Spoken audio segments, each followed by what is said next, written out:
and then we start the meeting. Cheers. Thanks, Deb. Thank you.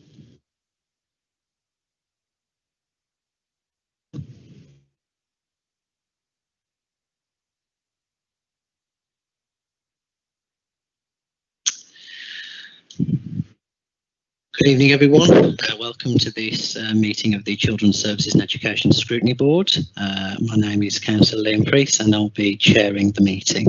Let me just get the housekeeping stuff up and I will run through it. So in accordance with the 2020 coronavirus regulations, this meeting is being held virtually to facilitate attendance and to enable consideration of important matters during the COVID-19 situation. This meeting will therefore operate differently, with members of the board joining us remotely to contribute and vote on any matter. I would ask that all attendees to mute their microphones unless they have been invited to speak. Please also contact Stephanie Hancock if you experience any technical issue during the meeting. Depending on the device you're using to log in with, please use the hand up icon in the control bar or type a question mark if you wish to speak. If you wish to speak during the meeting, myself, the chair, will then indicate when you can speak. When you are finished, please remember to mute your microphone. Following questions and the debate, and in order to make a decision on an item, I will ask members whether they are for or against the proposal or if they wish to abstain. Please note that this meeting is being live streamed online and members of the public and press are allowed by law to film, audio record, take photographs, blog or tweet during this meeting. Firstly, I will ask all scrutiny members present to introduce themselves in turn, and I'll just say your name and then please unmute your microphone, introduce yourselves, then mute again. Let me get my list up of who's in the meeting. Lovely. Councillor Shackleton. Yes, I'm here. Lovely. Councillor Costigan. Hey, Councillor Costigan, Wednesday North. Thank you. Councillor Carmichael. Yes, thank you. Kerry Carmichael, Councillor for Blackheath. Cheers. Councillor Millar.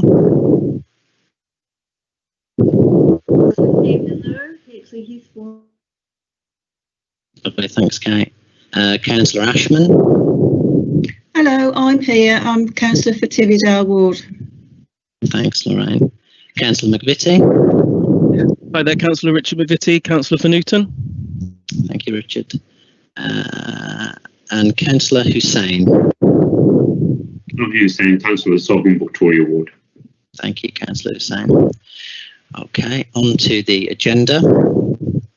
Oh, and also, my apologies, I would like to introduce Deborah Breeden and Suki Sethi-Nagra from Democratic Services, who'll be supporting this meeting. They're just in the background, but they're doing all the work, I can assure you. Apologies for absence. I haven't received any apologies in advance of the meeting. Are there any from the floor? I think we might have a full complement of members here this evening, so I don't think there are. Oh, Sue has her hand up. My apologies, Sue. Councillor Phillips. It's just to say I am here. Yes, you are definitely. Oh, did I miss you? I'm so sorry, Councillor Phillips. Would you like to introduce yourself, Councillor Phillips? You're my ward colleague as well, and I've forgotten you. I'm so sorry. Go on.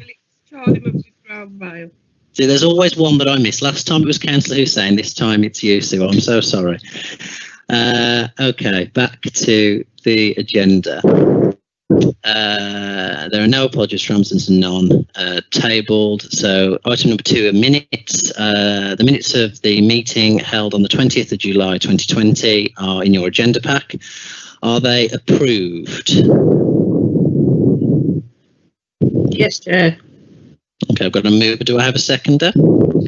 I second that, Chair. Thank you, Councillor Assman. And now one in a dissenting view. Councillor Millar, you've raised your hand. It's not a dissenting view, it's just kind of chasing up really. On the minutes, it is a Children's Trust will forward their management structure. I just wondered if that had happened. That's a very good point, Councillor Millar. As far as I'm aware, I haven't had anything. I think we can certainly note in the minutes of the meeting at this point that the meeting reiterates its request to see the management structure of the Children's Trust for clarity. Is there anybody else? Any other matters of business on the minutes now? Okay, I'll take those as approved. Yeah, those are approved. Item number 3, members to declare any interests in matters to be discussed at the meeting. Members, are there any interests you wish to declare at this point? Councillor Miller, I'm assuming your hand was up from the previous time you wanted to speak. Is that correct, or do you want to say something now?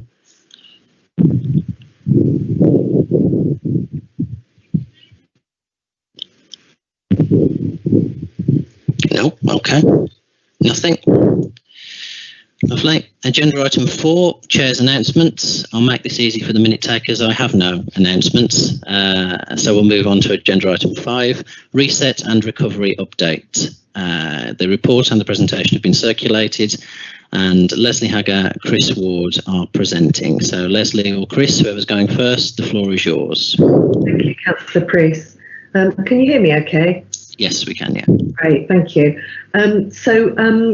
I'm assuming you've had a chance to have a look at the report. We've got a presentation to make to you today, but the report's in 2 sections. The first is about the reset and recovery activity that's been taking place very specifically in children's services and education.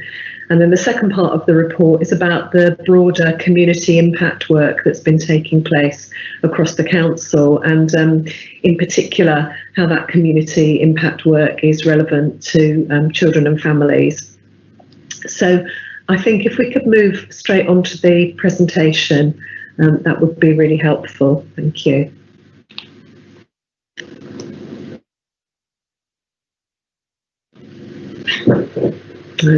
I'm assuming someone's...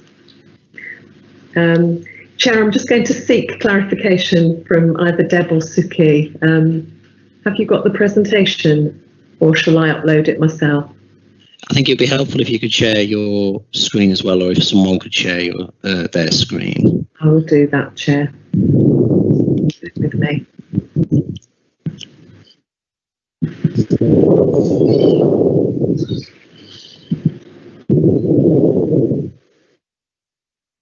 That's great, thank you. Can you see that, Chair? Yeah. Thank you. So I'm going to just start, and then Chris will join me in part of this presentation. So at the last meeting of the Scrutiny, we were talking a lot about the initial response that had been made during lockdown, and all of the sort of emergency and initial systems and processes that have been put in place to make sure that children were safe and supported, and that families, particularly where there were vulnerable children, were receiving assistance. So this moves on from that last report. First of all, thinking about our staff, we've had lots of staff that have continued to work in offices. So not all staff have been working at home. Those that have been working at home have been working at home with really good IT support. But the staff in the offices have mainly been in Albury Council House, and this is particularly our admissions team and some of our other school place planning services. Admissions also have found some really innovative ways over the last few months, over the summer period, to manage the school admissions appeals. So members will know that once we confirm the allocation of school places, there's an appeals process for parents, and actually the online process has worked really, really well, and this will be something that we will learn from and move into our future practice. But also there's been some innovation in terms of the staff that have been working from home. And I've highlighted here our careers interviews, the connection service particularly, are very, very visible on social media, and they've been offering and carrying out careers interviews with young people leaving school over the summer period. And again, these have been really, really successful. We're starting to get a lot of services back to work.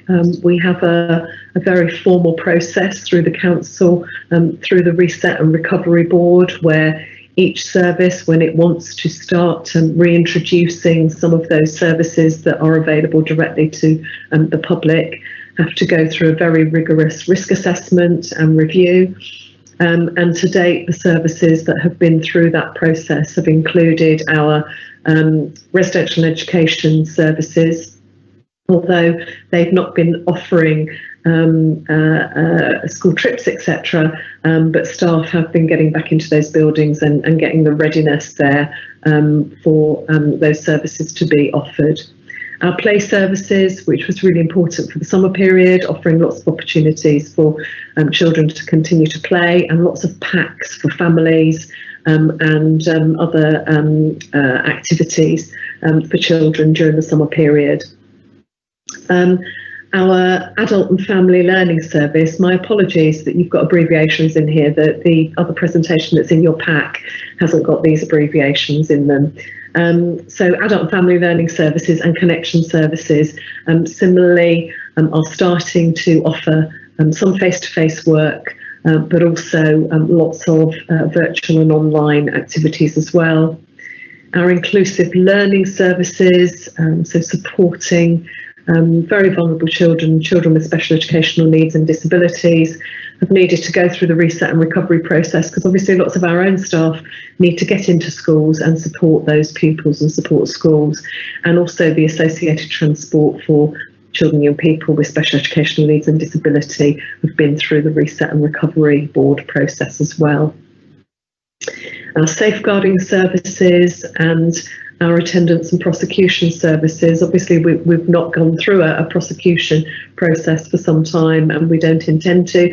Our focus is very much on supporting families to get their children back to school, and our attendance services have redirected some of their activity, so they're closely supporting schools to ensure that those parents who still are maybe nervous about children going back to school are provided with the right sort of support to reassure them about schools, children returning to schools. And obviously our advisory teams for school and early learning and childcare settings have had to go through this process as well to make sure they can get back into schools and back into nurseries and visit childminders, etc. Since this presentation was actually prepared, we obviously about to move into the local restrictions tomorrow. So some of these plans have had to be amended and adapted, and there is even more rigour that's being applied when the request to restart some services is going through the Reset and Recovery Board. The other way that we've used the Reset and Recovery Board is to provide assurance about what some of our partner organisations are doing. So at the last meeting of this scrutiny, you received a very full presentation from Sandwell Children's Trust, and the Trust have come along to Reset and Recovery to make sure that we can see their plans for access to some buildings, so particularly those spaces where contact takes place between families and children that are in care, but also where some of the other staff are working in the MASH, for example, in the front door to children's safeguarding services.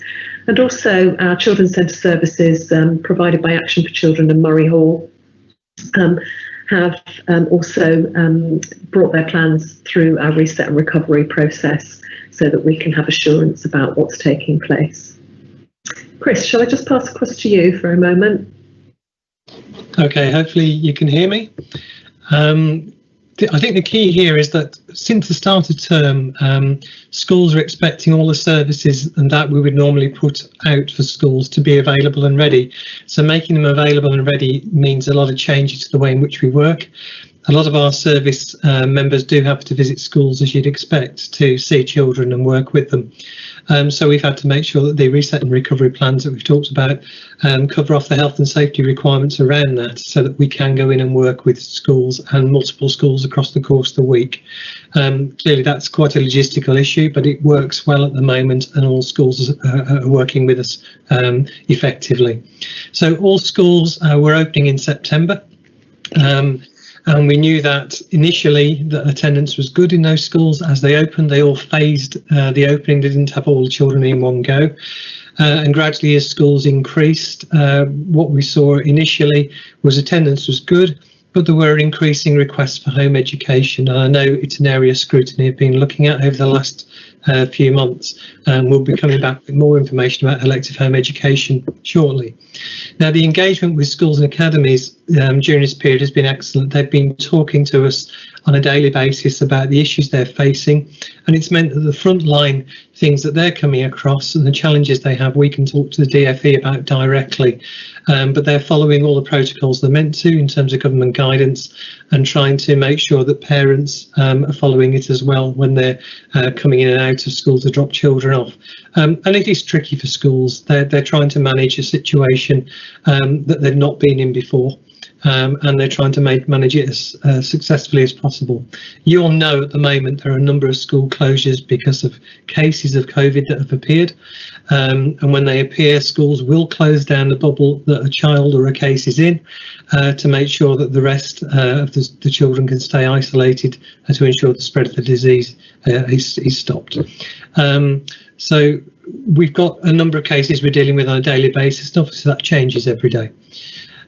We know that early years settings and childminders took a hit at the start of the COVID period, with only 25% of them being open when we were going through the most difficult of times back in April and May.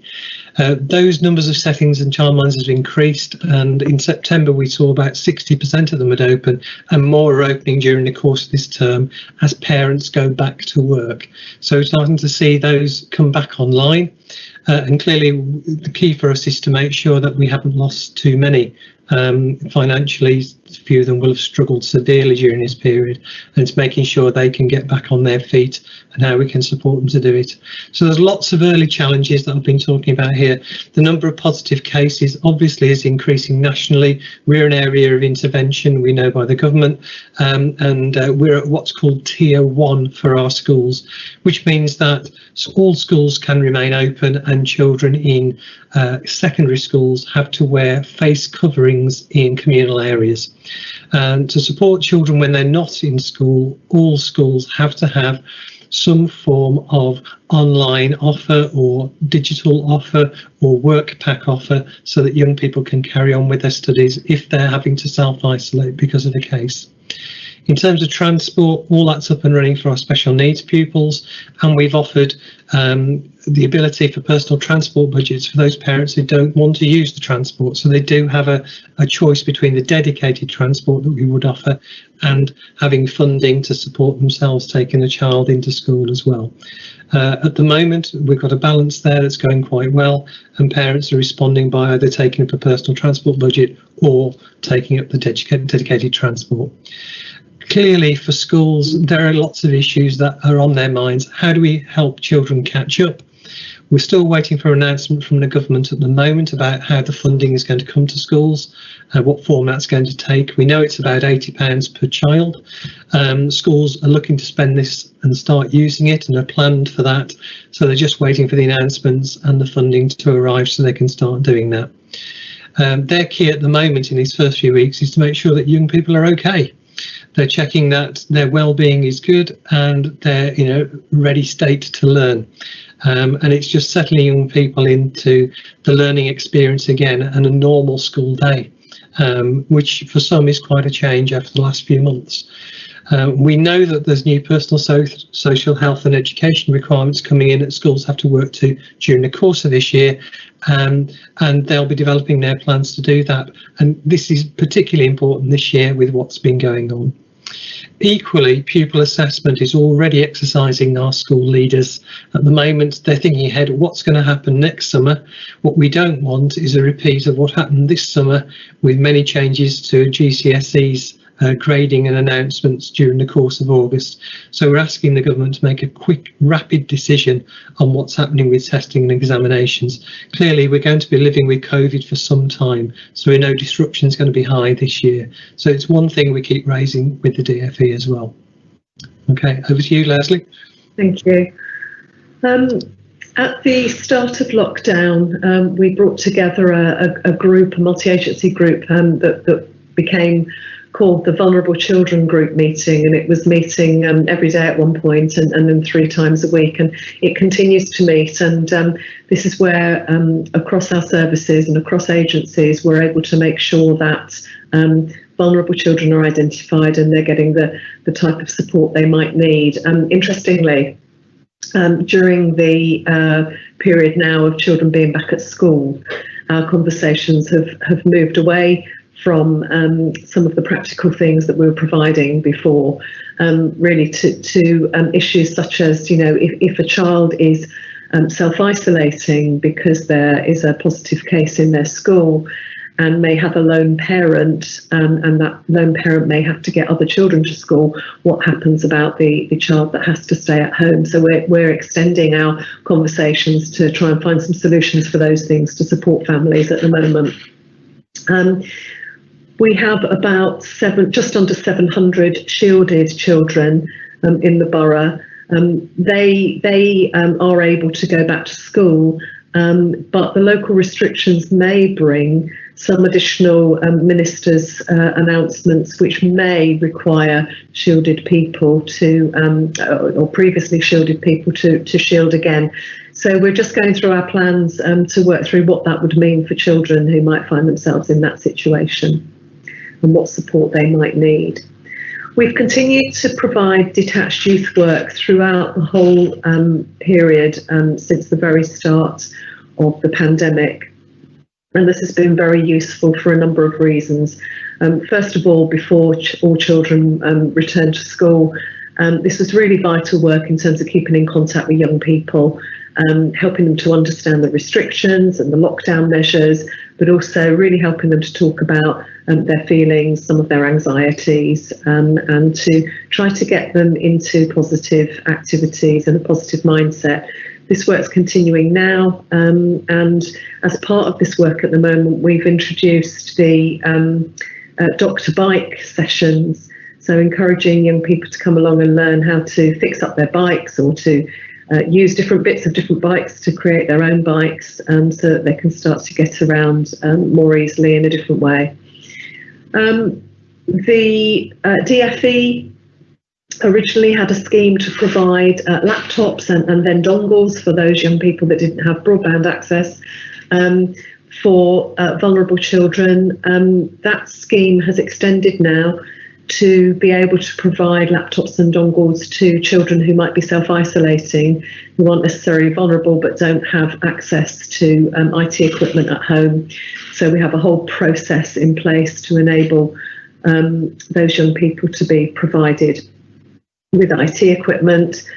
The request for data returns continues, daily, weekly, monthly, all sorts of data returns to the DFE. Some of those returns now are starting to come out as reports. And in fact, the Vulnerable Children's Return has reported, Wave 8 has reported just this week, and it's demonstrating the same sorts of things that we're finding at a local level.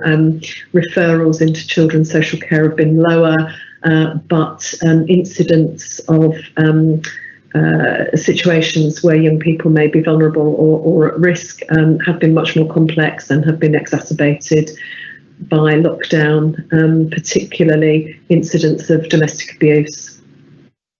We've done a lot of work around surge planning. The anticipation is that as more children are back at school, there will be more information and intelligence about the experiences of those young people during the lockdown period, and that will lead to a surge in the need for services to respond to those children. This is going to take some time. It's not something that's going to happen overnight, and we could be working through this surge period for another 6 months or more potentially before we see the real impact. Around our strategic commissioning work, we've been able to identify where there's been a need for very specific services to be increased. Mental health services is one of those, and in partnership with the CCG, some more capacity was built into those services. And also, we've continued our corporate parenting work. We've had 2 virtual meetings of the Corporate Parenting Board, and the last meeting was a really good engagement session with young people, albeit there were some IT issues, and that young people really appreciated and valued the fact that we were continuing to have conversations with them. And the final slide for this section is just about the communication and information systems that we've put in place, a daily sit rep for the council with police and health that has involved and included the Children's Trust, the Reset and Recovery Board that I spoke about in the first slide. Over the last few weeks, we've also created a number of cell meetings, which include a vulnerable people cell, where issues around children and families are raised, and schools. And these cell meetings are, whilst we're in this local restriction, to make sure that we're taking really quick and speedy action where there are positive cases. Regular meetings with our partners, and those meetings of the Safeguarding Partnership, which were weekly meetings to plan business continuity across the partnership. Our education providers, our schools have been absolutely amazing, so well prepared. They've given so much, and the regular meetings with them have been very important. I've talked about the meetings with DFE, regular meetings with Ofsted as well. We're expecting a visit from Ofsted shortly. Not sure exactly when the date will be, but I anticipate it will be fairly soon. And they will be specifically looking at the support that's been provided to vulnerable children between March and September. Lots of other meetings, regional meetings, national meetings. They've been very useful so that we can actually check our own situation in Sandwell in comparison with other places to see where we're similar or where we're out of kilter, and where we can also, across the piece, share good practice. Voices of children, young people and families have been very important, hearing what they're saying and being able to respond to them during this period. And when we move on to the community impact part of this session, I can talk about that a little bit more, and obviously meetings with our staff and other support that they might need. In terms of longer term impact, as I've already said, we're not really sure yet what the longer term impact will be on children, young people, on families, on our services, on our staff, and ultimately on our budgets, where there will be a greater need to provide additional services, I'm sure. I'll stop there, Chair, before moving on to the community impact section, so that you have an opportunity to ask questions here. Okay. Okay, thank you, Leslie. Thank you, Chris. We'll move to members' questions. I've got a couple of hands up already. So, Councillor Shackleton first. Yes, I've got to say that it's been a mammoth task, obviously, in these very, very difficult times. And I think that all of us present this evening will have to say thank you for all the elements of the agenda that you have had to address. It really is a complex and complicated picture. So thank you for that. However, I just want to ask, because I've always got a thing about the destination of pupils.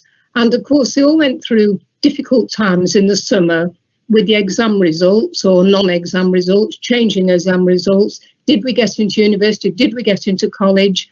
It's pleasing to see that Connections have really, worked hard with young people. But I suppose somewhere along the line, I'd like to know what's happened to the pupils, the students. Has it increased the number of NEET, for example? Or have we got pupils ready to go to work that haven't gone to work? That sort of data I think would be interesting, because what's going to happen to these young people in the future is quite worrying. Okay, thank you. Hi, Councillor. I think I'll come back on that one then. Yeah, thanks for that. I think you've pointed out one of the key issues for us as a council going forward. There were a number of young people who missed out on their opportunity of university because they received their information too late to actually secure their place, and it had already gone to other people. We are expecting a change in NEETs as a result of this. We had been one of the best for NEETs in the whole of the area, actually, in terms of the region, and one of the highest highest in the country as well. So we're expecting a knock-on effect to this, because we know young people have been affected more than anybody else. We'll bring back a report around NEETs as soon as we have the figures for you for this time, but we also will have the destination information as well for young people, because we get that through the connections team. And as we've got a council who carries on investing in connections, I think this is a worthwhile opportunity for us to have a look at the impact on young people as we move forward. It's going to be a very difficult time for them, particularly as many businesses are not taking on as many apprentices as they did previously, because they simply don't have the capacity to do so. So for us, we're going to see that coming through, and yes, we'll bring a report back when we're ready on that. Just building on what Councillor Shackleton said there, I mean, when would you expect to have the data to be able to produce a report for us? We should have some indicative data in the middle of next spring. It does take a while for all of that to come through to us, because young people who didn't get their first destination now will be working through their options. So it takes this term to sort it out, and then we'll have localised data a bit later on. So it does take a little while, Councillor. Okay, thanks for that, Chris. I think what we can do with members' agreement is programme that in for the spring at an appropriate meeting. If members are happy, myself, I'll have a chat with the officers from Democratic Services to see exactly when that meeting which meeting is the most appropriate. But we'll place it on the forward plan for the board members. Councillor Costigan next, please. Yeah. Following on from Anne, thank you all for your hard work. It must have been horrendous, and I know you all doing so well. And thanks for the presentation. Yeah, a couple of things really for me to mention. I'm glad this was put in place regarding not all staff working from home, because I think that's an important thing. But the next thing I want to mention is the children's mental health. Will we be doing anything extra in schools? That's really my question. Yeah, I mean, the schools are completely focused on this at the moment. We've got additional support coming in through advisors, and they've put in mental health charters for schools to work with as well. So that's coming through our inclusion team. But equally, schools are very focused on what are the sort of activities that they need to put in place to make sure that young people feel safe and secure while they're in the school. So I know the first couple of weeks they were taking up a lot of time over that.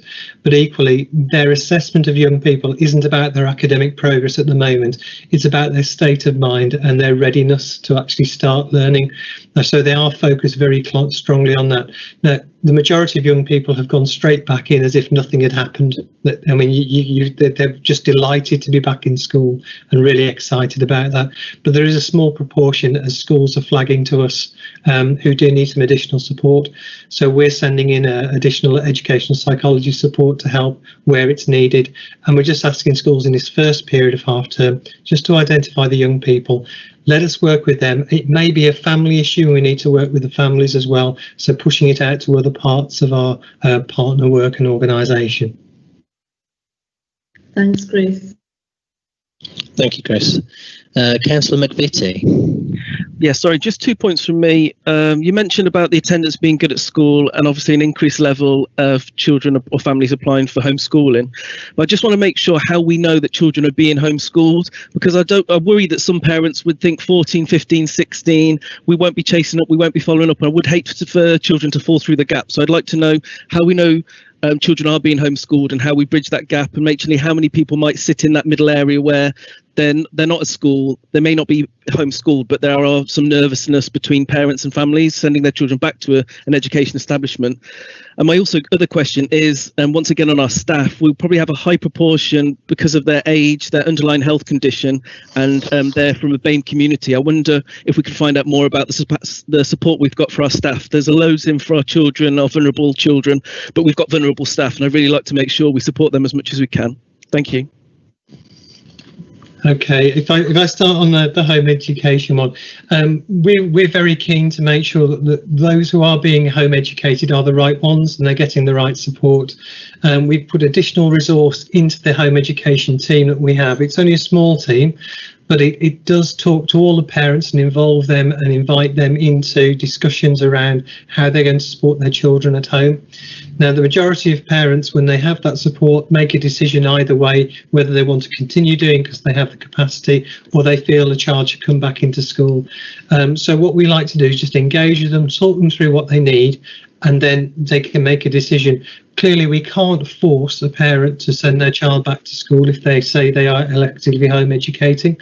That's not in our remit, but what we can do is give them the advice and encouragement they need to find the right level of support and to join different groups that we have put together that they can supply and change ideas with to actually support them. I mean, clearly within this group of EHE families at the moment, there is a group who are saying, I want to electively home educate because I'm very scared about what's happening with COVID at the moment. And I think it's our job is to support them. So what we're trying to do is, as well as the new electively home education officer, we've put our attendance officers, who would normally be tied up with prosecutions and things like that, to work in the COGS. So they're operating the community operating groups, and they will go out and talk to families who have concerns about return to school. So they can do that on a one-to-one basis. And what we want them to do is go and show them what the schools have put in place so they can, you know, get used to the idea of the young people going back. There is an expectation that will happen. So we're quite keen to support families as much as possible so they can make a good decision for their children. Yeah, so I know that it's homeschooling, but how much of support or say do we have on the level of home education, homeschooling? Because one person's homeschooling and another person's homeschooling could be completely different. One parent's is quite intense, one's quite far away, and I just worry that actually what becomes a homeschooling issue becomes a social services issue or another issue that actually just gets lost and somebody gets lost within the system and they get stuck between a rock and a hard place. So I just want to, obviously we've got attendance figures, we've got homeschooling figures, and so it's just having that conversation, and for me, for my peace of mind, understanding we're doing as much as we can to make sure that the service being provided at home is as good as it can be or as good as the parent can provide. Okay, now that's where the issue lies, because we are not able to check on the quality of education home learning. That's entirely down to the parents. If they state they're electively home educated, all we have to do is make sure that the child is safe and well. That's our remit. The quality of education is then down to the parent and what they seek and what they decide is what's best for their child. That's written into legislation currently. That's something we've raised with the DFE on a couple of occasions, and the Cabinet have written to the DFE 4 or 5 years ago on this, asking for some clarity in terms of the way in which we can support and help those families. But there was not a response in terms of change of legislation. So it is something that we want to support families with, but we can't intervene in the way in which they deliver it. No, and I'm sorry to take up too much time, I do apologise, but are we able to provide resources to homes if they request it as a local authority, or is that not something within our gift or our remit? Our elective home education teachers do that. They do support them, and they will, and they have done during this period as well, during the COVID period. So we try and get them involved in as many educational experiences and groups that we can, and they meet regularly during the course of a year as families as well. So we do what we can to support them, but it's up to them entirely what they take away from those support offers we have. No worries, thank you very much. Thank you, Councillor McVitie. Thank you, Chris. I think a lot of what Councillor McVitie raised there goes back to what Councillor Shackleton raised in our last meeting and the piece of work that we want to undertake around elective home education. And I think if members are happy that if members are happy to allow me in consultation with individual members and the officers from Democratic Services to form that small working group, and we'll book in a meeting. We'll book in a first meeting of it within the next few weeks if members are happy with that. Councillor Sen, I know you have your hand up, but are there any other? Is anyone objecting to that? What I've just proposed? No. Okay. Lovely. Councillor Hussain, your question, please. Chris, I just wanted to get my head around, obviously with the changing kind of guidance from government around COVID and restrictions, etc.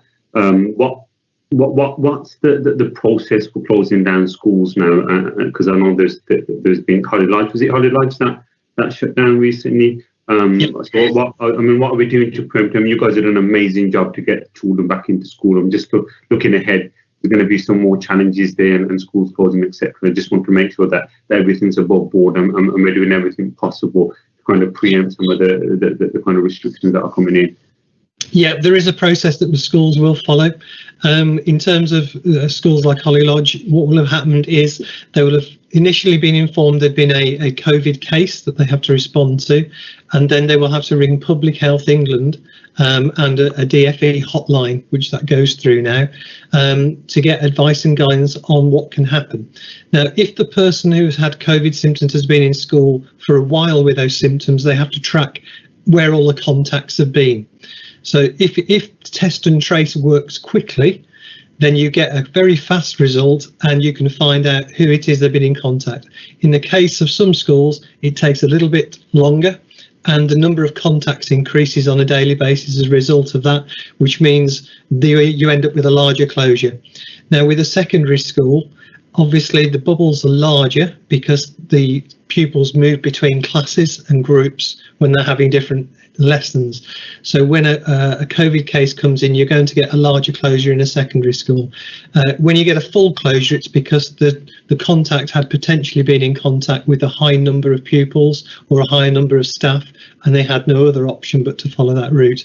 But every time a school closes, it's done on public health advice.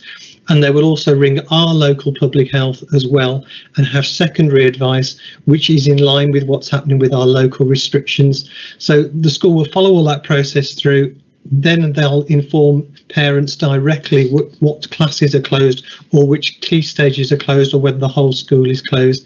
Whichever way we look at it, it's never the school's fault that it's closed. It's just a case of this is what they have to do to actually stop the spread of the virus. So they're just following advice. Just to add to that, if I can, Chair, we've created through some volunteers in Chris's services, in education services, some additional teams that are also supporting public health in their work, and particularly helping to track where children might be in school. So one child who's in one school might have siblings that are in other schools. So being able to very speedily identify where those other children might be so that those schools get this information very quickly and can start to take action very quickly as well. And a lot of this information is coming in sort of quite late at night and early in the morning before schools start, and so these teams are helping to work through that information. And one of the things Chris hasn't said, but I will, is that I guess this is his overnight job, and the DFE expect us to provide them on a daily basis with numbers of which children, which year groups in which schools, how long they're self-isolating for, whether they've got remote learning in place, whether the remote learning is sufficient, etc., etc. So there's a lot of a very robust scrutiny from the DFE around this on a daily basis, and they expect us as the local authority to be able to provide them with that information. And in terms of, are we reliant on, is it parents feeding that information through to schools, or is there a more thorough system in place with school-age children and the track and trace and that kind of thing?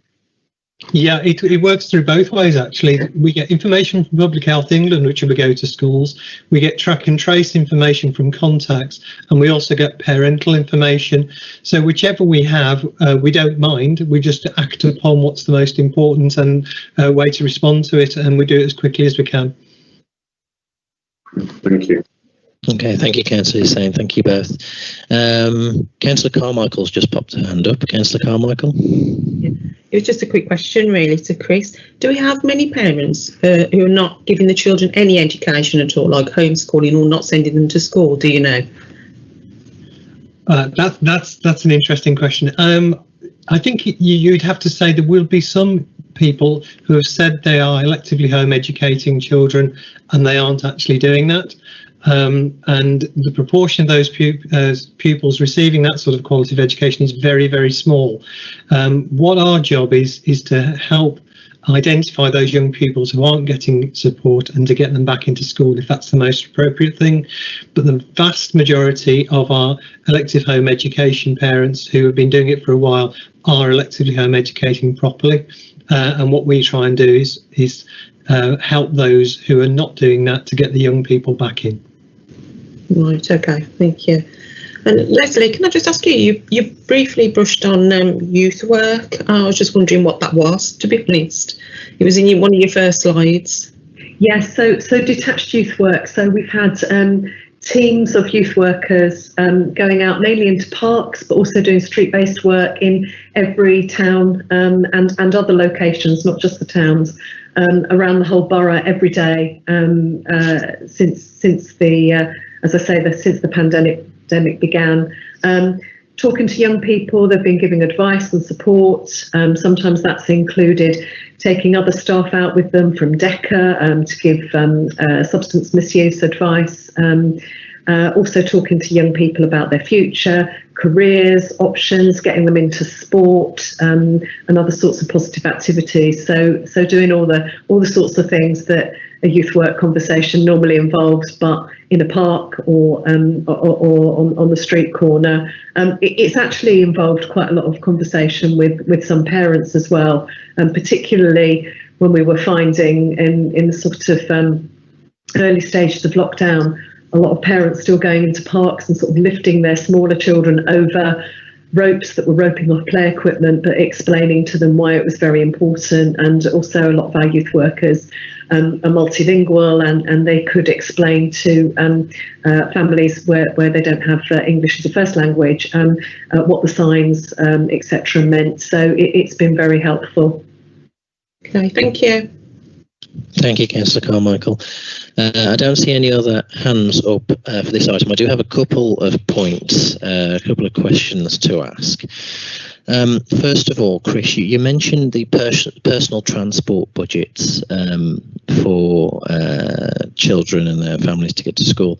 Could you expand a little bit on that scheme? I mean, is it a voucher scheme? Is it a cash scheme? What exactly is that scheme? Okay, it's a direct payment to families, and it's based on an assessment of needs for each individual child.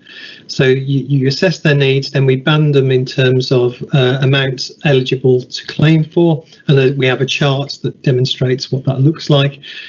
So what we've done with the parents, all parents, is sort of say, based on the banding of your child, this is the amount of money you could receive as a personal transport budget allocation. If you're not happy with the dedicated transport, you can move across to this and let them make a decision on whether or not they wish to do that. So we're doing that through the course of this term.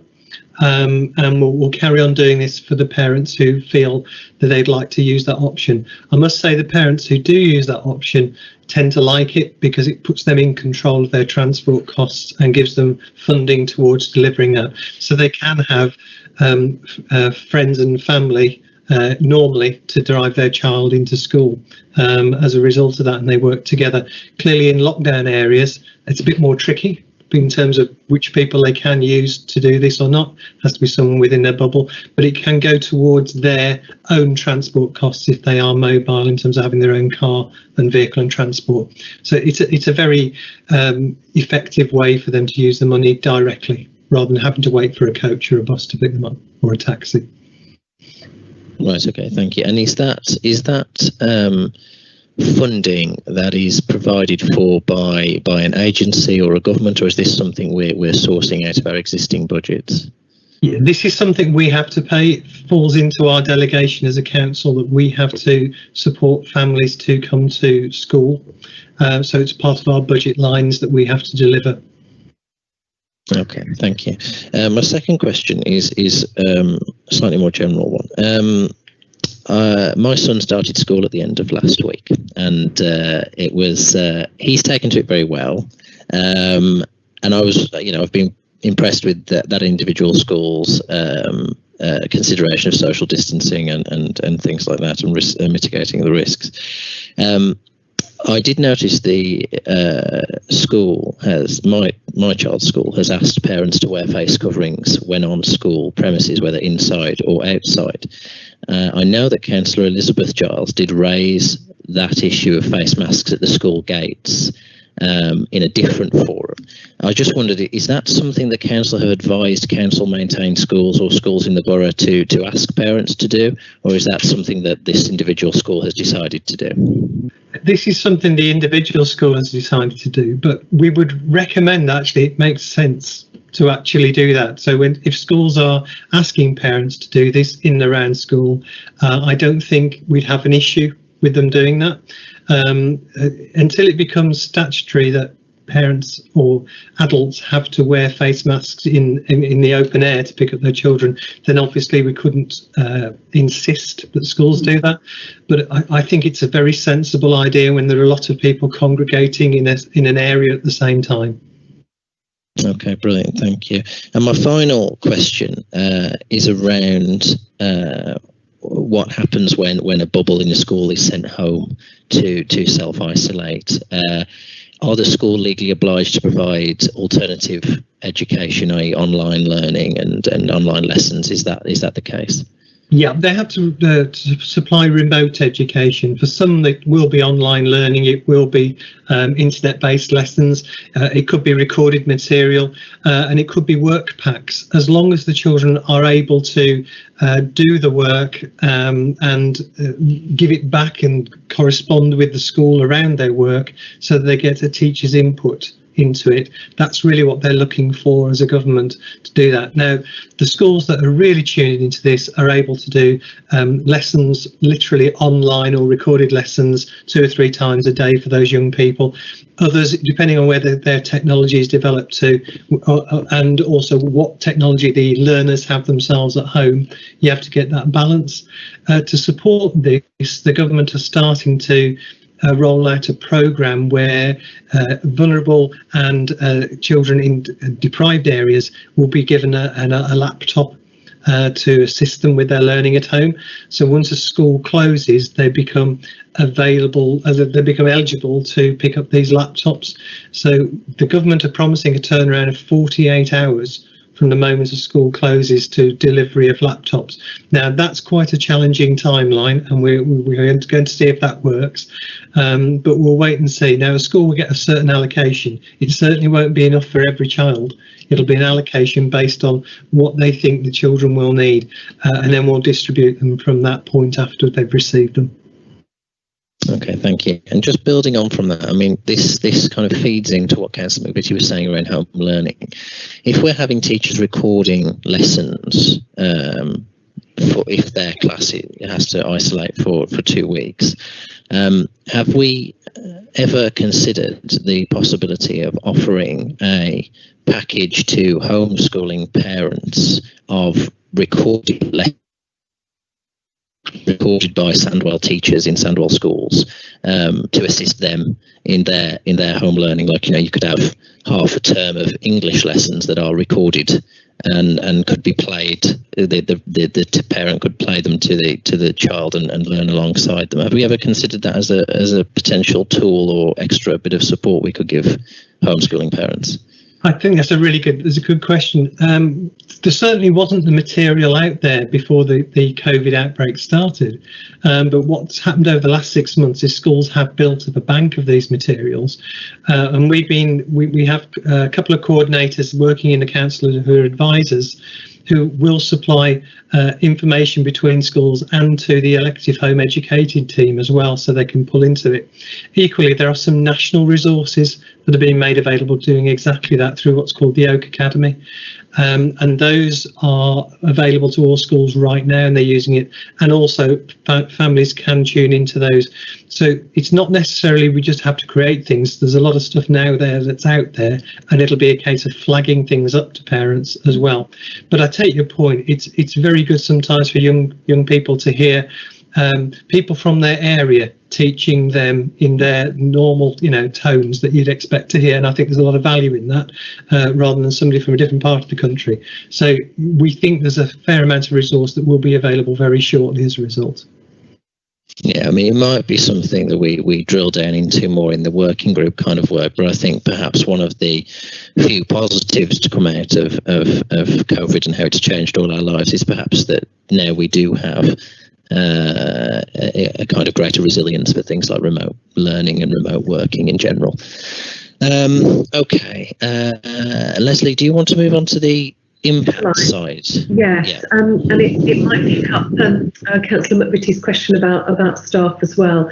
There are an awful lot of slides in the pack. I'm aware of the time, Chair, and I know you've got 2 other items.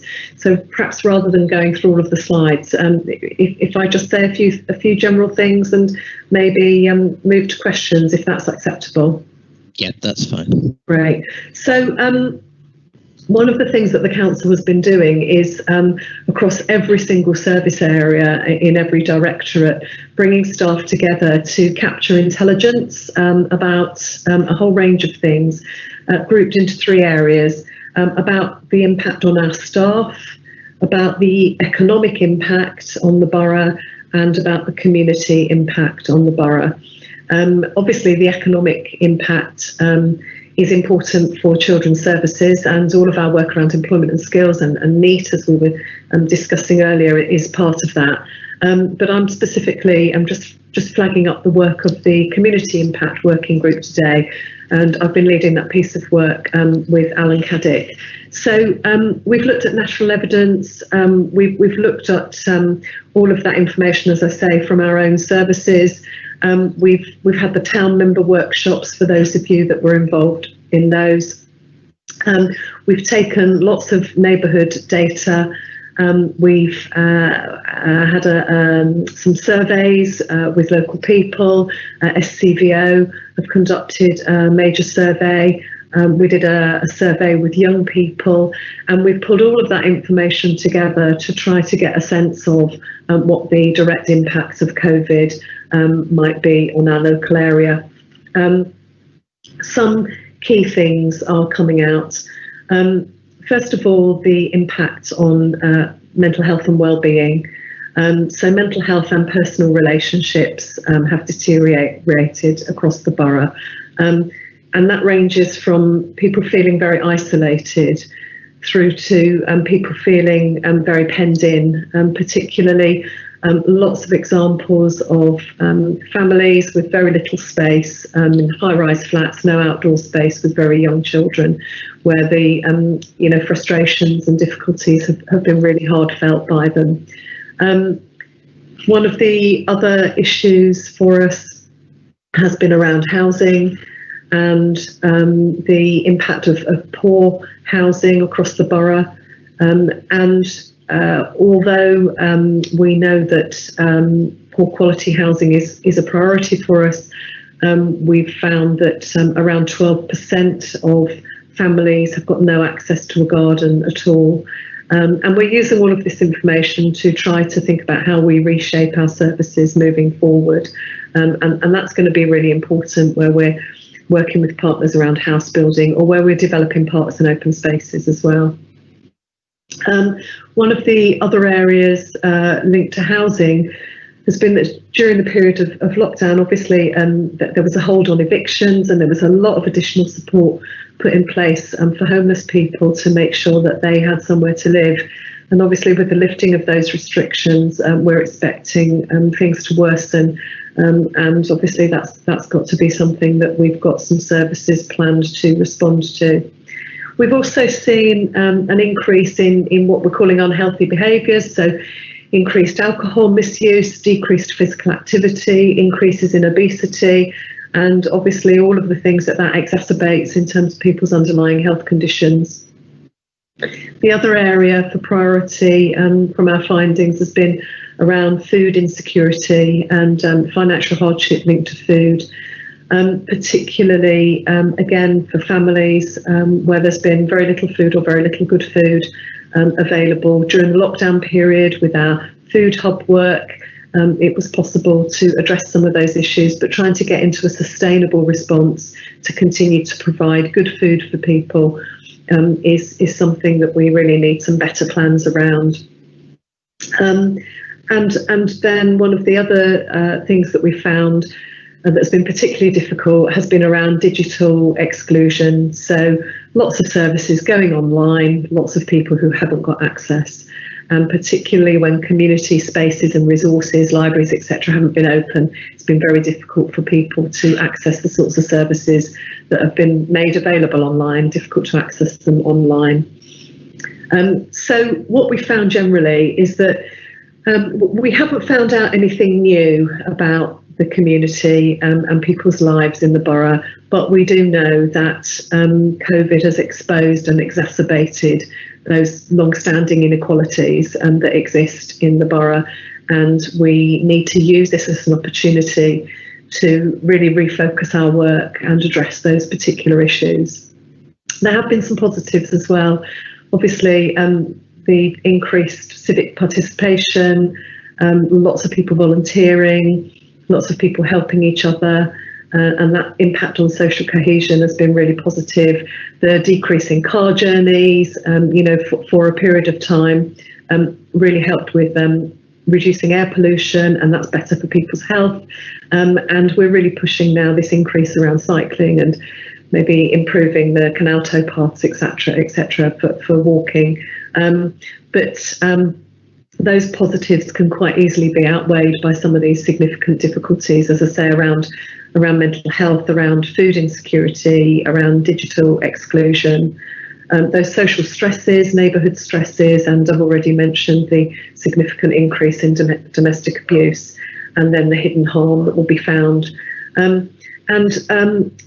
Not to leave it till last, but all of these issues are heightened for us because of our high BAME communities as well. That gives us fantastic diversity across the borough and a real strength in that. But also that there are more issues because our BAME groups are more susceptible to contracting COVID and all of the implications from that.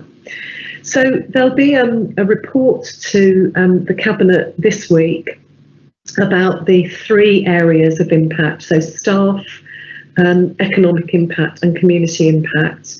And we will then move this work forward, looking at the priorities that are coming forward and having a look at the council plan to see where we might need to amend or increase our activities in some areas. I'll leave it there, Chair, for the moment. Thank you. Thank you, Leslie. I will, before we move on to questions about that, I will just say, as the chat is a matter of public record in this meeting, you may see a message that doesn't make very much sense that I've just sent. Councillor McVitie just requested to be part of the working group on elective home education. I've said that yes, absolutely he will be. That's what I was referring to there. Too many different windows open, I think that's the problem. Okay. Apologies for the confusion, sorry. No worries, Richard, it's not your fault, it's mine, don't worry. Councillor Hussain, your question, please. Thank you, Chair. Thanks, Leslie. Just a few questions. So you mentioned about the quality of housing, and you talk about that. Can you just elaborate on that a little bit more? And also around the elements of risk of homelessness, and I just want to make sure that we're tying in with the other departments and ensuring that the necessary support is in place for families, and they're getting the assistance that they need. And lastly, around the digital inclusion piece of work, are we doing a thorough kind of stock take on what's happening in Sandwell, and also are we prioritising support where it's needed for particular families and individuals? Yeah, definitely. So some of the issues around housing have been to do with the housing itself and the poor quality of the housing. Some of it has been linked to social isolation of people that are in poor housing. Some of it has been around the households that have been facing eviction, and our concerns that when that ban is lifted, that those families will then either be moving on into even worse accommodation that might be cheaper, and that's exacerbated as well by we've got evidence of mounting household debt So housing arrears is up by 26.6%. Council tax collection is down because we put a hold on that, but that will increase again, or will start to need to be paid again at some point. So I know that one of the things that Alan Caddick is doing with Nigel Columbill and the housing teams is having a look particularly at how we might reframe some of our housing offer to make it more people focused, make it more people centred, more visits to people in their housing, so that we get a better understanding of their living conditions, and that we can have conversations about what additional support we might be able to either provide or handhold people into or signpost them into, to help with their housing conditions, particularly where they're renting from private landlords. So a lot of the evidence that's come through during this piece of work, I think, is really going to help shape up our housing officer into a much more people-focused housing offer. Does that answer your question? Yeah, it does. Listen, I'll be really keen to if I can have some involvement, I don't know if it's appropriate, Chair, but in that piece of work, because it is my background and something that I'm really passionate about. Yeah. So if I can have some more insight or involvement in that'd be really, really good. I can send you through some more detailed information, Councillor Hussain, and I'm sure Alan Caddick will be really pleased about your interest and to get you involved where he can. Brilliant. Thank you. Yeah, that's no problem, Councillor Hussain. I'm sure members taking a leading role in council policy is something to be encouraged, especially when it relates to your professional experience. Councillor Costigan next, please. Yeah, thank you. Following on from Councillor Hussain, similar question really. Do you think, Leslie, that the housing work well with children's services regarding rehousing, especially in high-rise flats? I haven't got any high-rise flats in my area, but I still get inquiries from across. And I know there's lots of families that's been waiting. I know they're given band 3, but I know they've been waiting for years to get a property, with 2 children on a top floor. I just think that, I just worry that housing working well with children's services. I think that's a concern. And I'm glad that you mentioned more visits, because I think that's a must. Thank you. So I think that one of the things that we've been looking at is, now we know much more about the situations that people are living in, and you could sort of ask, didn't we know that previously? But I think we're looking at it through a different lens now. We are discussing everything to do with priority housing bans and all of those things. Obviously, any changes to any of that would need to go through a proper scrutiny process and a cabinet decision process, but we are looking at really making sure we learn from the last few months and we don't let go of that. Housing and children's services actually, over the last year anyway, have been working really well together, really closely together. We've had some successes of changing the priority banding for care leavers, for example, finding accommodation that's suitable where people are foster carers.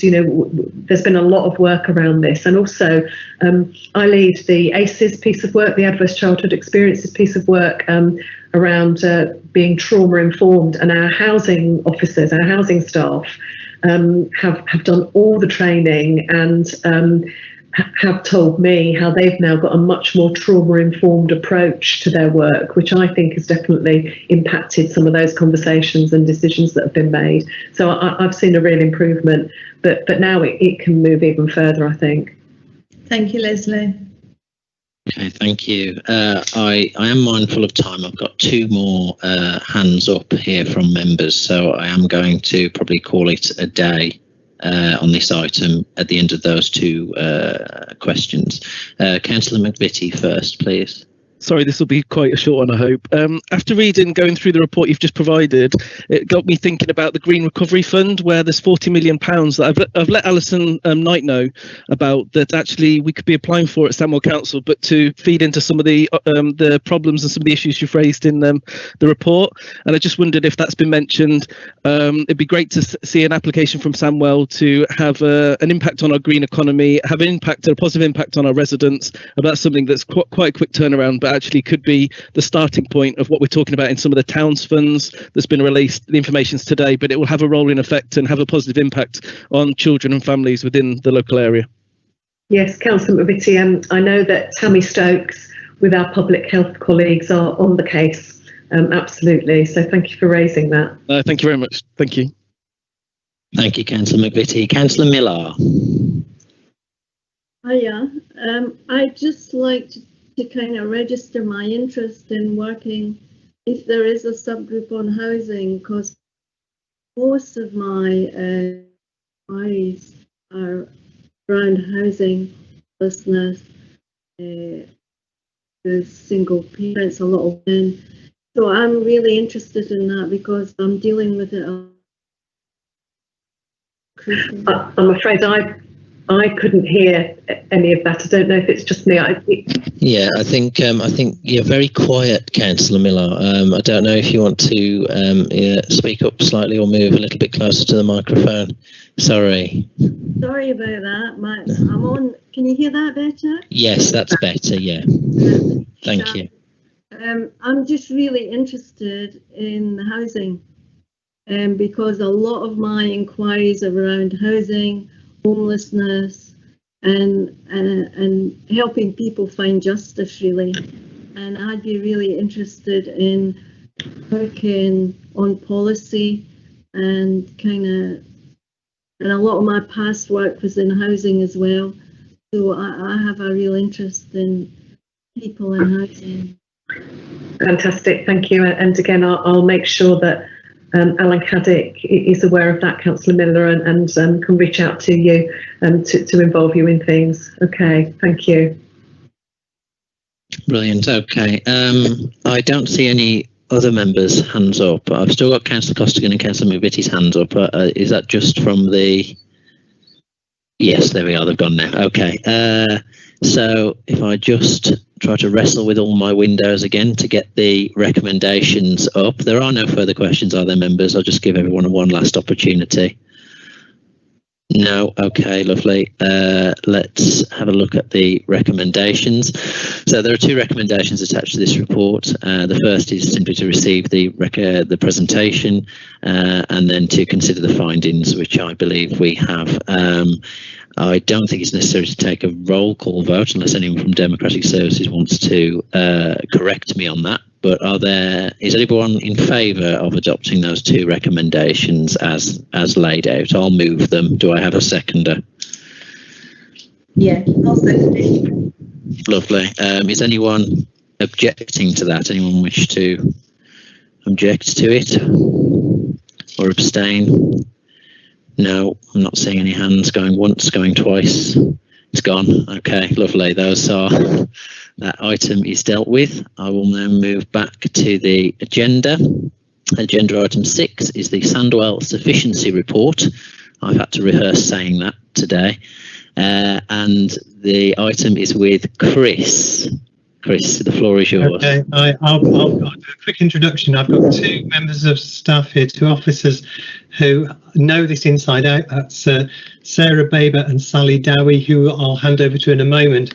Just to say, this report is going to Cabinet next week. It's an annual report we have to do, which talks about the childcare sufficiency across the whole of the area to make sure that, one, we're promoting enough places and for people to take up, and the other one is that we're encouraging people to take it up as well.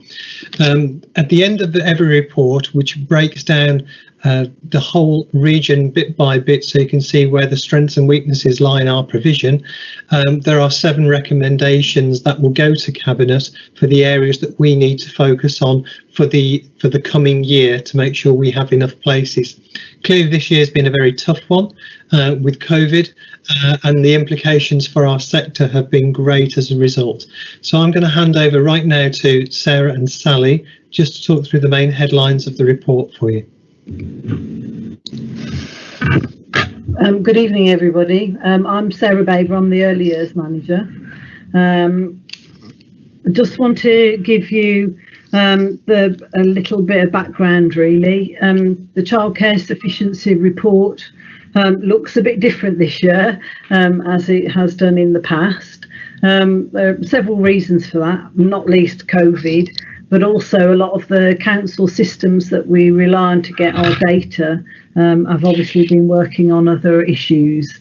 The report this year concentrates on the take-up of places that we had up to the point we went into lockdown, and it also gives you an idea of what's happened to the childcare provision during lockdown and as we've come out of lockdown. There are some updates because just trying to put the report together, we're in a changing picture almost weekly. Things have settled down now, and actually all but one of our childcare providers has opened and has started to take children and families back into childcare. We report every week to the Department for Education around the take-up of places and the number of vulnerable children that are in the childcare provision. And last Thursday, we reported nearly 4,000 children in the earlier sector actually attending last week, which is good news, really good news for us. However, I feel that trying to tell you what the sufficiency of places is going to be like going forward is a bit like crystal ball gazing. We don't know at the moment. The DfE have continued to fund childcare providers, and there's been a number of initiatives. So a lot of our childcare providers closed in March and took advantage of the furlough scheme. There's been several business loans and business initiatives that our settings have been supported to make sure that everybody has been able to claim everything they can. But the biggest loss of income is the private fees that the daycare providers receive from parents who use childcare because they go to work. And that's the biggest loss of income for a lot of our settings. We've got lots of evidence now where that is returning. It's not at the same level as it was this time last year. And particularly baby places and younger children, we're not seeing those places taking up quite as quickly. The settings this term are going to be funded from the DfE on autumn 19 levels of funding. So even if it's been a slow start to the term, they will receive the same funding from us for their 2, 3 and 4-year-olds. But again, it's the loss of the private income that will start to make a difference. So currently we've had no permanent closures. As I said, we've just got one setting, and that's a preschool play group in the Great Bar area that's run by 2 ladies who are in their 60s, and both of them have husbands who are have ill health, and so they're shielding, and so they've decided not to open this term. I suspect that they won't open again for the rest of the year, if at all. But at the moment, they've kept it as it is. The other element of childcare that we are concerned about is the out-of-school provision. So out-of-school clubs that provide the holiday wraparound care for working parents. Because schools were open during the Easter holidays and they were open during the June half term, the Whitsun half term, then a lot of our out-of-school provision lost a lot of their income. Over the summer, some of those providers again provided a very limited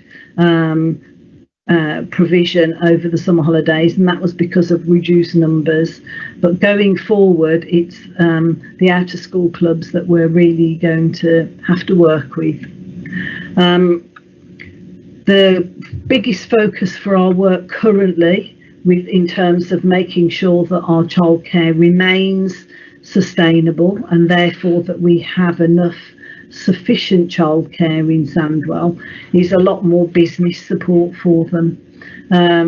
We've found that working through some of our settings. Some of them are quite immature in their business planning, and so they're needing a lot of support from that in that way. We have worked with SWEDA, and we have brokered some support for some of our settings on a one-to-one basis, where they have gone and really looked at business plans for settings. But that will be one of the biggest areas that we will need to work on this year to ensure that we have enough childcare and that it remains sustainable. So as we stand at the moment, we do have sufficient childcare, but it's a crystal ball how many of them will remain as we move forward into the winter months. Sally, do you want to add anything?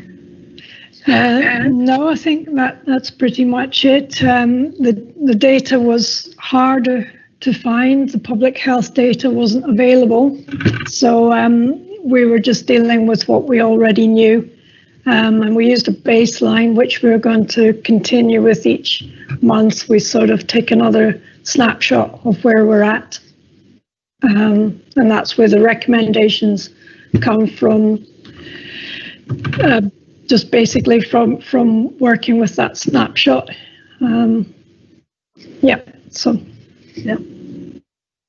Okay, thank you all for that. We'll move to members' questions. I've got one member indicating at the moment, Councillor Shackleton.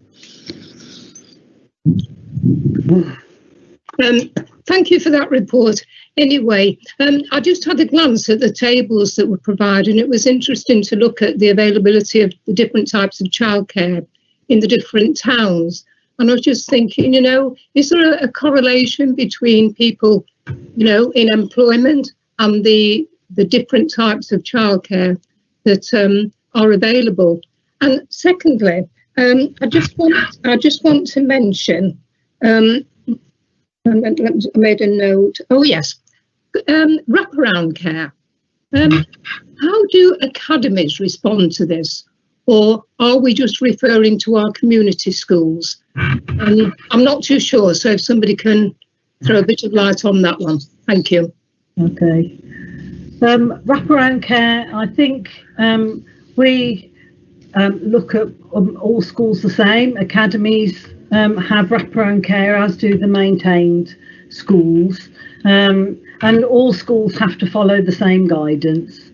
Wraparound care has been tricky, and I think that's because there was a lack of DFE clarity in the wraparound guidance, and it led to quite a lot of confusion for schools and for providers. Some schools responded by sort of pulling up the drawbridge and saying we're not having any other providers on site, whereas the DFE I think are realistic, and they realise that parents need that wraparound care.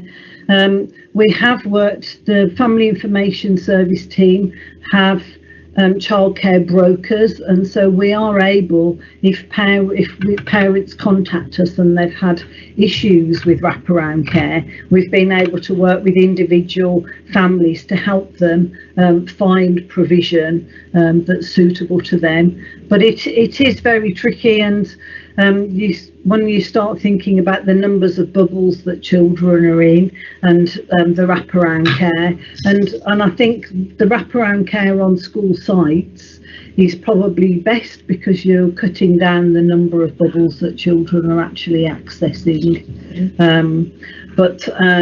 So right at this moment in time, we haven't come across anybody that wanted wraparound care that we haven't been able to help. So.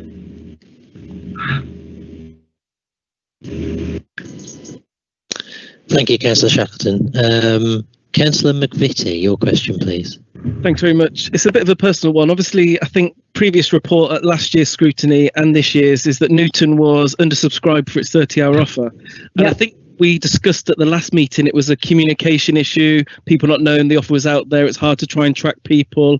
And I think we may have talked about a golden ticket or something that people just ignore, from what I remember. So I just wonder, is it the same problem in the same venue, or have we tried anything different to try and minimise that gap, because it's obviously repeated again? We did do some work last summer in Newton. We did some outreach work. The Family Information Service did some events to engage with families. Obviously, this year we've not been able to do any outreach. And because the sufficiency report starts from October last year, we really only had one term of doing outreach before all this happened. So we would have had a programme of outreach for the summer, but we couldn't do that this year. So yes, I think probably it's because we've not been able to engage enough in the wards, but that's with all wards really. We've been unable to do any outreach at all. I thought that might be the case. It's just obviously I remember it from last year, and obviously we did have a program of outreach planned. We didn't get very far into the program before we could do it. So it's completely understandable. But then we will carry on. We will try to carry that program forward. No worries. Thank you very much. We have one of the things that we've been doing with our daycare providers is getting them to think about different models of provision, because one of the things that we know from our 2-year-old offer, which is where you've got the golden ticket idea from, is our most disadvantaged 2-year-olds. We have information from the Department for Work and Pensions. Our most recent lists of seeing the numbers of children now eligible for those 2-year-olds offer increase significantly. So I think the last list, as an example, that we had from the DFE in March before we went into lockdown, I think there were probably around 1,600 names on that list.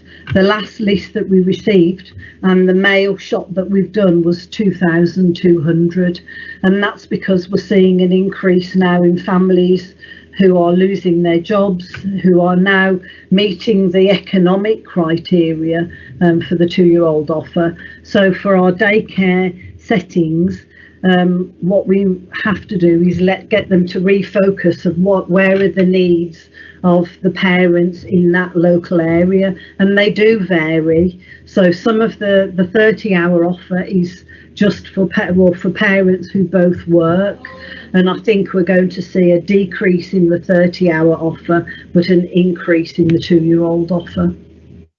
Well, difficult times ahead, unfortunately. Yeah.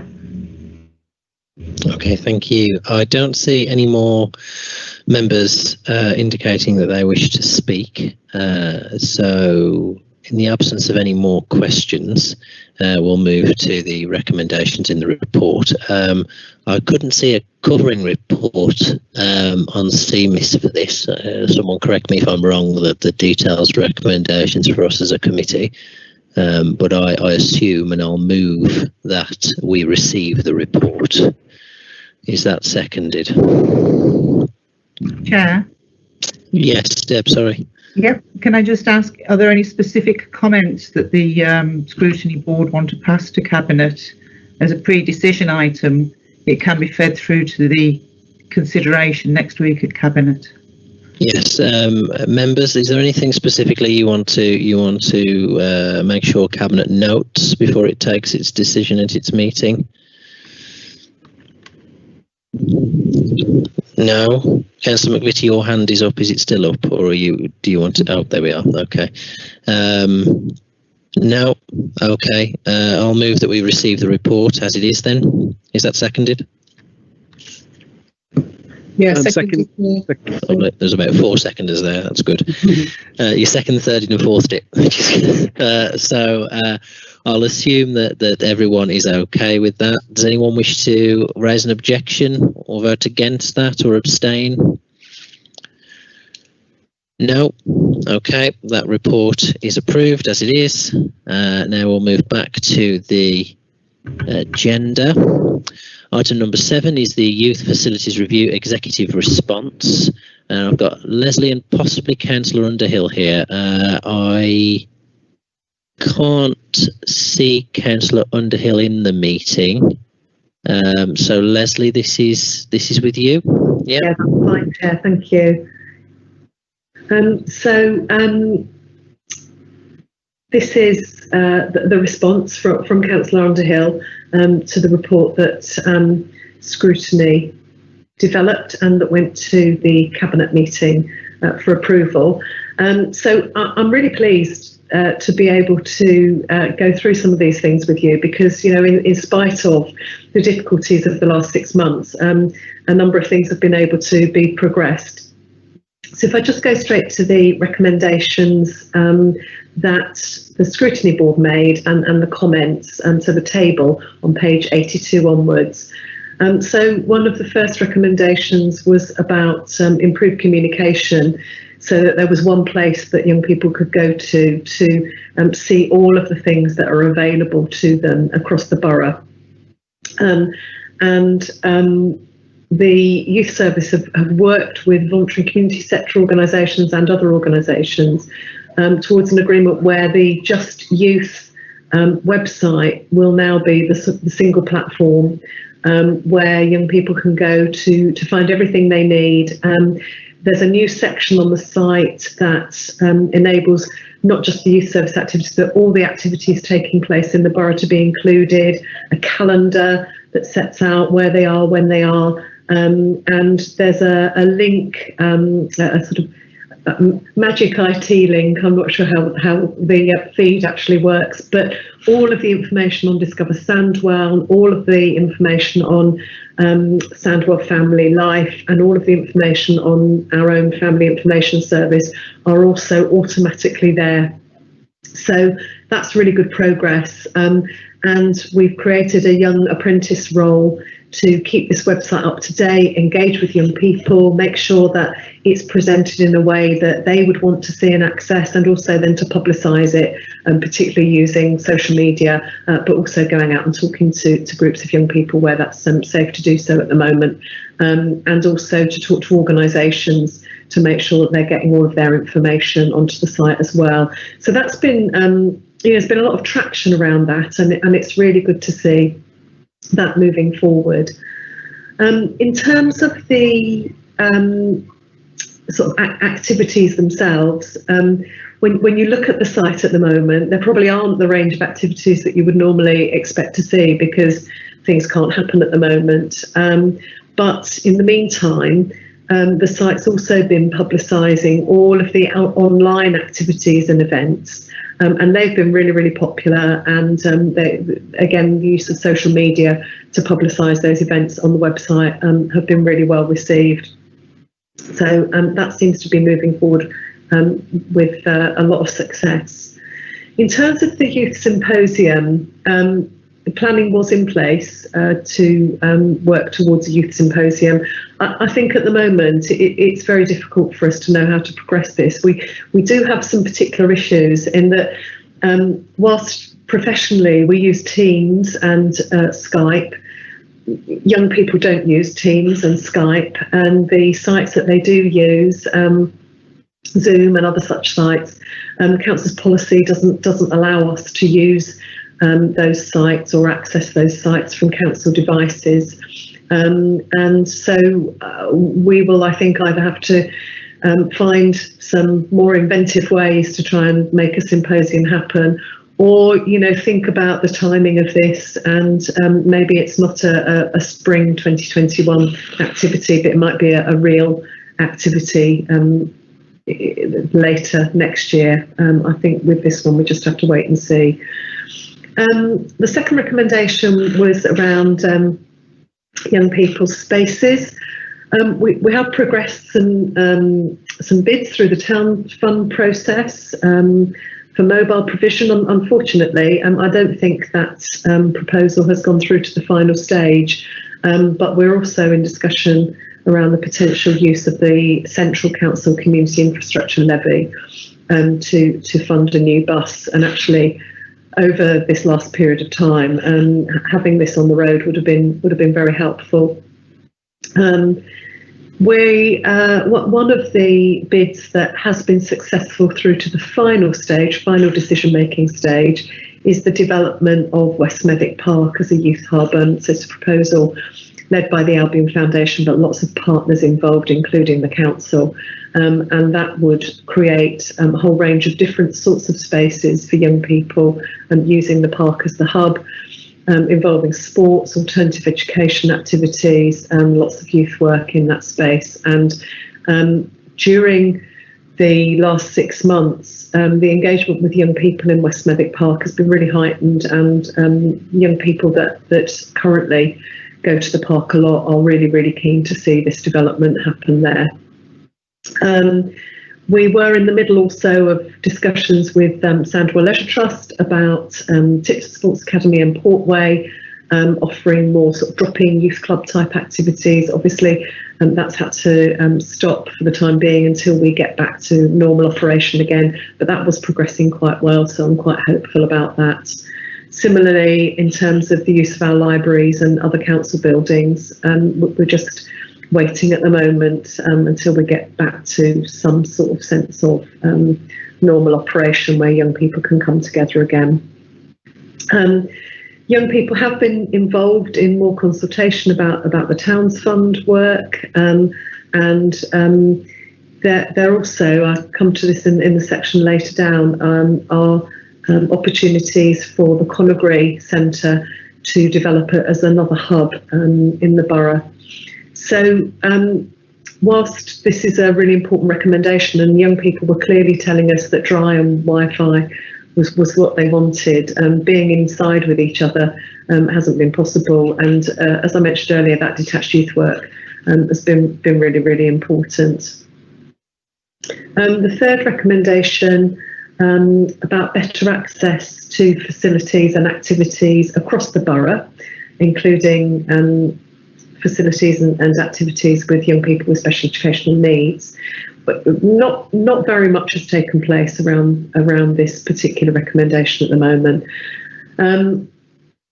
There was some discussion around the Combined Authority Strategic Transport Plan, and the Mayor, the West Midlands Mayor, announced that there was going to be some additional resource to encourage the use of public transport post-COVID. But we've had confirmation that those subsidies aren't going to be available to young people under 18, so we're sort of back at starting point there. And I think this will be one, again, that will progress once we're sort of a few months further down the line, probably beyond the winter period, and we know what sort of transport options young people want to use. At the moment, young people aren't particularly keen to use public transport. But there have been some opportunities linked to the development of metro. So next to the Conagry Centre in Tipton, the new metro site's been developed there as part of the strategic transport plan.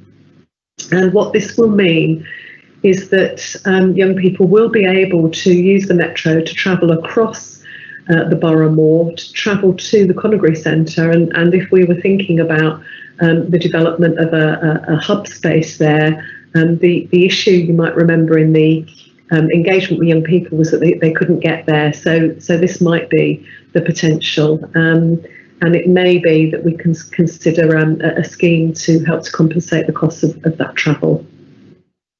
And then finally, in this section, I mentioned the Dr. Bike project earlier. But again, the strategic transport plan is prioritising cycle routes and the use of the canal footpath. So again, thinking about how young people might travel across the borough may be really enhanced by those bike routes, those cycle routes. I think this is one where there's less opportunity to sort of control some of these issues because they're all part of the Combined Authority Transport Plan. But we've certainly got the right voices in the right places. The fourth one, a strategic approach to funding. Through the Strategic Commissioning Partnership, we're working hard as a partnership to make sure that our funding bids to, when opportunities come up to bid for funding, to strengthen them, because we've not been very successful at this with our partners. So we're trying to increase the skill that's available. And again, having a look at those voluntary sector grants, I do think that there's going to be a real concern, I think, around how much funding there is to support these activities moving forward, because the impact of COVID on the council's budget and everyone else's budget is going to be really high. And so I think we're going to have to work really hard to look at where we can attract funding from elsewhere, and therefore, producing high quality bids is going to be the key, I think, to this. But making sure we don't get into that situation where we have a project for a few months and it disappears again. So thinking about sustainability is going to be really important. Number 5, a youth offer. Again, the youth offer over the last 6 months has been mainly detached and online, and has worked really well, actually. And in terms of moving forward the quality mark, we're looking at how we can move that forward for our detached and online work. Young people, of course, will say to us that really they still want to get together. They want youth spaces, they want to meet together. But in the meantime, we're developing a youth offer as well as we can with that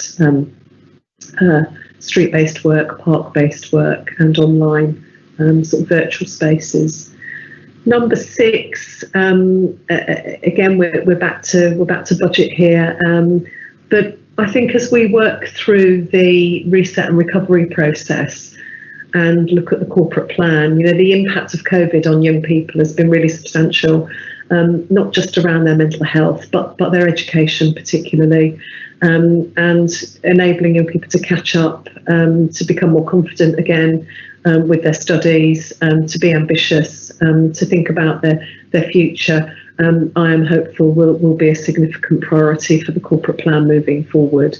But that's a piece of sort of policy work that we're moving through at the moment, pending a final report to Cabinet. And then the final recommendation around a question time, again, we're back into the same situation as before, really. We don't have a virtual platform that we can use to engage with young people very well at the moment. If that changes, I think, getting young people along to engage through a regular set of question times would be really brilliant. We're thinking about whether there's a way to get some young people along to a scrutiny meeting later in the year. We did manage this for a corporate parenting board meeting a few weeks ago, but it was really tricky in terms of connectivity. The IT was difficult, but it's worth giving it a go, I think. And so that's where we are at the moment with the recommendations, and I'm sure, Chair, that Scrutiny will want to see some further reports on progress as we move into the next period of time. Thank you, Leslie. Yes, I think because a lot of it is wait and see, and how COVID pans out, which is completely understandable. I think that we do need to have this programmed in at some point again towards the middle or late next year, perhaps, when hopefully the COVID situation is either resolved or is very close to being resolved. So yes, I think I'll ask with the committee's agreement, obviously, I'll ask Democratic Services to make a note of that and make sure that does come back to the board then, and we can get some more solid answers when we know the lay of the land. Members, does anyone have any questions or comments on the executive's response? Councillor McVitie. Sorry, I do apologise. Just a few questions. The idea of the bus, I don't think it was ever that popular with the young people. It was more popular with the youth workers. But I do understand about the mobile provision. But if we are going to look into a bus, would we be able to look at some sort of eco-bus or a hybrid? I think I sit on the climate change group, and I would be opposed to us investing £200,000 into a gas guzzling double decker. But I think the emphasis on the mobile provision was trying investing in transit vans or something that we could deliver DJing equipment. We could actually be more versatile with our facilities and actually have hubs within each town or each locality to use the resource of potentially the cost of a bus to actually give ownership and homes to young people in their own areas. Yeah. And I would certainly endorse that more. And actually using our resources. I know that obviously having venues is going to be tricky currently under the circumstances, and I'm not the keenest on the bus because of the feedback we had. But if we were to invest in a bus, I'd want to see it be eco-friendly. But I think if we look at smaller mobile provision and be more resourceful, we can invest £5,000 in a DJ set or whatever, or dance mats that then can actually be used to actually engage with different venues around the area. Yeah. Something that's a bit of a passion project, and I'm going to contradict myself because obviously I'm a councillor in Newton, but obviously the Tan House is an underutilised resource with a mugger, with 2 sports halls and a studio. I just wonder whether that as a development as a sports hub could be potential. And I understand the conversation with resources, it's unlikely, but then actually when you talk about the Conagry, that has an underdeveloped top floor that could potentially work to actually provide a sports hub working with our partners, because one of the conversations we had with young people is they don't feel engaged in leisure centres, they don't feel like they're welcome at leisure centres. It's a difficult conversation that's SLT's run as a business, and young people who aren't paying memberships are seen as a nuisance. But if we can develop a sports hub with partners like SLT, with the Albion Foundation, maybe at the Conagry that has links to the Metro, I'd really love to see something like that. And then just a quick question on the question time. Obviously councillors aren't going into the council house at the moment, but I wondered whether we could socially distance young people in the council chamber, and then we can engage in a conversation through Teams with us being at home and them being in the chamber. It's just a suggestion, but anyway, thank you very much. That's enough from me. That's a great idea, Councillor McVitie. Sorry, Chair, is it okay to respond? Yeah, go ahead. Great idea about getting some young people maybe in the chamber and using those big screens in there to engage virtually with members. We'll definitely move that one forward. Thank you.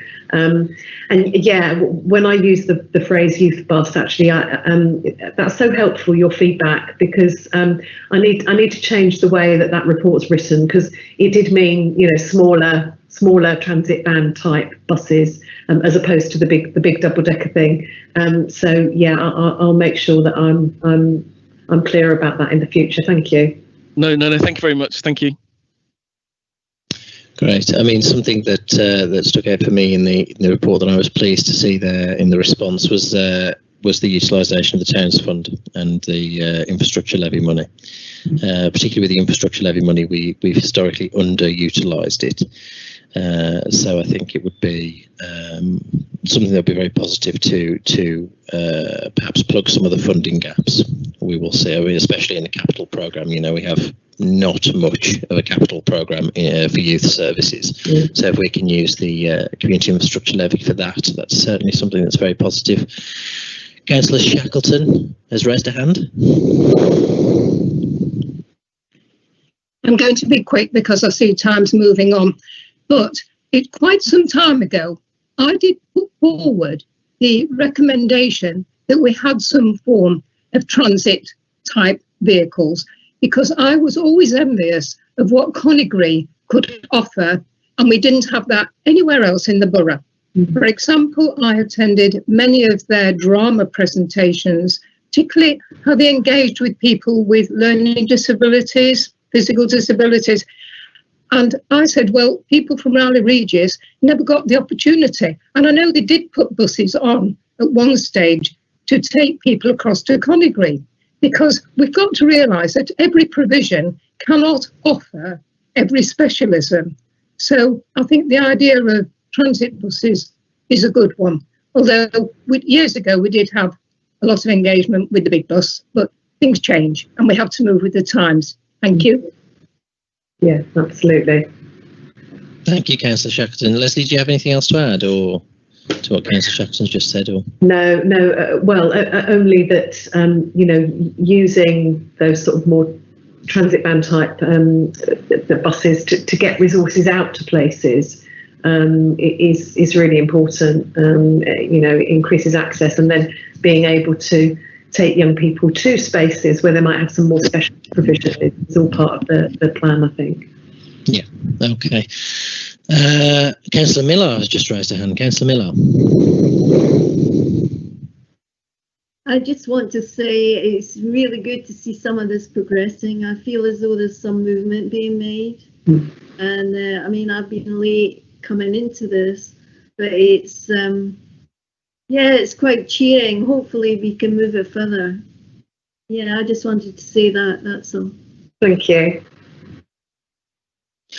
Excellent. We will, as I said, we will hopefully the board will return to this probably next municipal year when the situation has settled down, and we can perhaps see exactly what direction the executive then wants to take this. Any more questions or comments before we close this item? No. Okay, then I'll move that we receive the response from the cabinet member, and that's noted. Is that seconded? Seconded. Cheers. Thank you, Councillor McGritter. Does anyone object to that? Is probably the easier question to ask.